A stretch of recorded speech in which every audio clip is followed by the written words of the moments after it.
Hey Acers, I wanted you to know that I didn't forget you this week. It's just I was kind of sick last weekend. And just it kind of got away from me on Sunday and yesterday, so I wanted to check in with you guys and let you know that I'm still here and things are still going well. Yes, as you can see, I kind of trimmed my beard up. My wife asked for a different look on the beard, and so I gladly, gladly decided to just it's gone, a lot of it. So this is a this is a look that she really liked better. I'm debating on whether to keep my mustache this long though, because when I eat breakfast, it still keeps getting in it and ripping it on my arm. So anyway, well, welcome to the Ace Role Playing Games channel.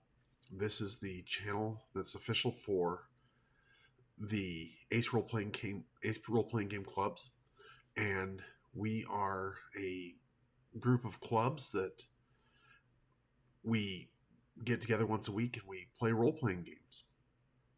And this is for primarily teens. I mean, obviously, there's going to be parents around that are going to be interested in this, and that's great.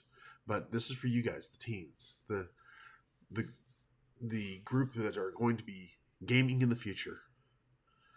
So I am Mason Emerson. I'm the host of the clubs. I'm the founder of the system, and I put the system in place to help give you guys a chance to game for good.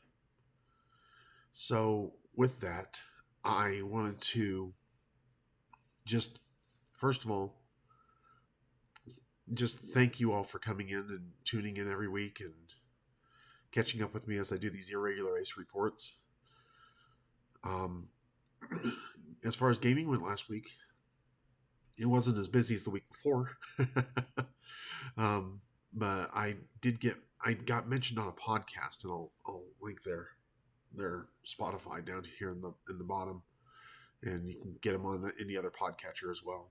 I get them through Podbean, but yeah, I got mentioned for my Chickens in the Mist and my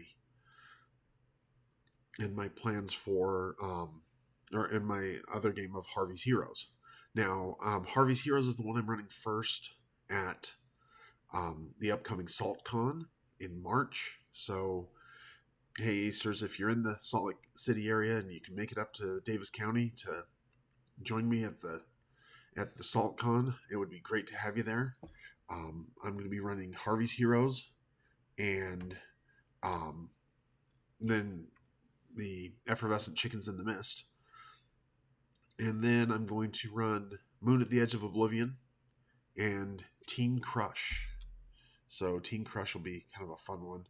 I'm not running anything of my original stuff that I'm working on, but that'll be okay.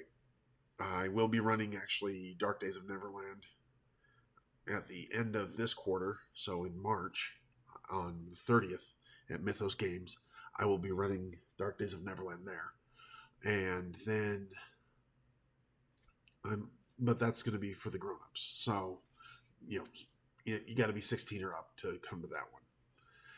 So, that said, I did also run East Texas University last Thursday. That's because this week is the week that I'm going to actually get to play in a Dungeons and Dragons game on Wednesday, so tomorrow night. Let's see, that's pretty much all the gaming event type stuff that I've been involved with lately. One of the things that I did get to do, and that GMologist podcast that I'll link in the show notes should have an episode coming up with me in it as a special guest, actually, where I get to talk about this and I get to talk about Harvey's Heroes and some of the generation behind that. Let's see. I'm still I'm still working on getting stuff written for some of the project stuff that I'm working on, and that is actually leading me into kind of the point that I wanted to bring up today for game mastering, and that is conflict. Because see, there's multiple different kinds of conflict, but conflict where two people want something different and that appears to be at odds with each other on wanting that thing. That is actually often what leads to better results. Because, well, let me give the example of, let me give an example of like maybe a teenager who, and this is borrowing heavily from one of the best books I've ever read on writing in general. And I know I've said before that game mastering is not writing, and it's true. You're not writing a book, but it does have some very valid points. And this is a book called Writing to the Point. It was by Algis Budrys. It was republished by David Farland, my late uncle. Um, he's been gone a year now. That's so weird. But anyway, in Writing to the Point, he kind of talks about basically if there's a girl, we'll call her, I can't remember the name from the actual book, but we'll call her Sally. Sally is getting ready to go into her senior year, or she's a senior in high school, and she's auditioning for a violin scholarship at Juilliard. Now, Juilliard, for those of you who might not know what that is like the premier, or one of the premier U.S. universities for the performing arts.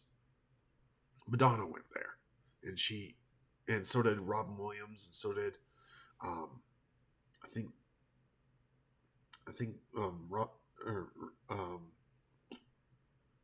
well, yeah, Val Kilmer, I think, went there as well.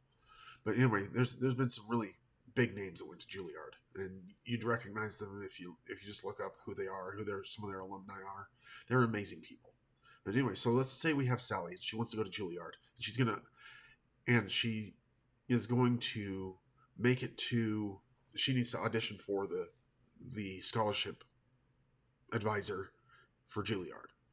Now, if we have a story where she gets up at exactly 8 a.m. on a Thursday morning to go to this audition, and she walks out and she's able to start her car and drive to the place for the audition, and she plays a incredible violin piece, and she gets the scholarship to Juilliard, and there's no opposition, no conflict.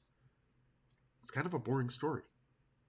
But now, let's start this all over again.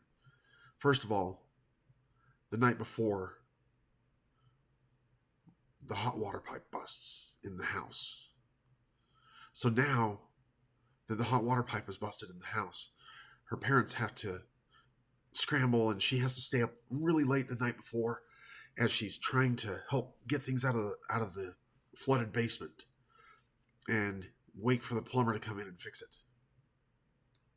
But the plumber can't make it that night, so he's going to have to come the next day while she's at the audition. And so she doesn't have time to get a hot shower in, so she realizes she's going to have to take a cold shower in the morning. And even worse, Sally didn't realize it, but the hot water leaking all over the basement also managed to trickle in towards the electrical, and it shorts out the electricity. And now her alarm doesn't go off on time, and it doesn't go off at all because the power goes out in the middle of the night, and she wakes up, and she has to be to her audition by 10 o'clock, and it's 9:15, and she doesn't even have time to eat breakfast or do anything more than take that quick shower. And then she goes out to start her car, and her car doesn't start, and she has to try and go and catch the bus, but the bus that she was going to catch just left. And so now she has to, carrying her violin case, run across town, and she has to cut through alleyways and avoid scary people. And she gets to the audition place just at 10 o'clock, just as the audition the audition adjudicator is packing up, and she has to beg the audition adjudicator, please stay. I got the piece. I've got it ready. I had everything ready, but things have just been going wrong. And she plays that violin piece, and she plays it with her whole heart because she knows that this adjudicator is just sticking around just for her, and she plays with her whole soul, and she gets that scholarship. She earned that scholarship. And that is a huge difference in story, because this one engaged you more. I can guarantee that it did, because there was conflict. There was something opposing the thing that she wanted really badly. Now, that's what we need to set up for our players. We need to set up a situation where, and this is where an antagonist is beautiful. We set up a situation where our players want something, or maybe the antagonist wants something first. He wants it really badly, or she does, and they want it so badly that they are willing to. How far? I mean, this is where we ask that question. That your antagonist, how far are they willing to go? What kind of resources are they willing to leverage to put into this? Maybe they aren't. Maybe they don't have a whole bunch of money. I mean, some of the best villains do have a lot of money. Some of them don't. But either way, when they're going to get the resources. So maybe that's why they have an arsonist friend that works for them, or somebody who's willing to commit arson, go across town and start an apartment building on fire. And then when the apartment building's on fire and the heroes are seeing that the apartment building's on fire, at the same time, the villain is going in and robbing a bank across the street from where the heroes are. Do they save the money, or do they save the people? And what kind of villains are created from the children of those that they can't save at the apartment building, or from the friends or the family of those that they can't save because they can't save them all, maybe. Or maybe they just didn't get there fast enough because they tried to stop and save the bank. But whatever it is, the villain's willing to do stuff to get what they want. They want something really badly. And it's going to be your heroes who oppose them. So that is how you develop conflict in a story. And you let the story just grow from there.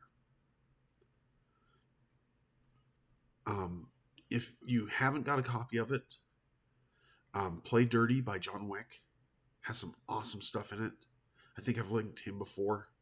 But he talks about how that's part of the reason why we make characters the way we do. Why we give them the hindrances or the drawbacks or the flaws that we give them, is because then we can turn around and as we turn around, we can make it so the heroes have to feel a little bit of that pucker factor, that case of where they pucker their faces up, because then we end up finding ways of getting them to be truly heroic. And it doesn't always have to be superheroes. It can be cowboys. It can be whatever kind of heroes, but you need to give your players something to work off of.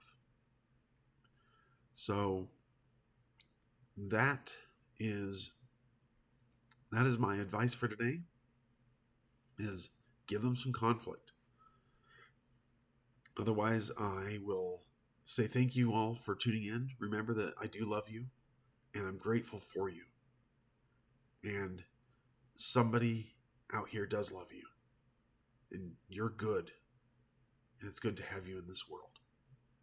So until next time, we're gaming for good.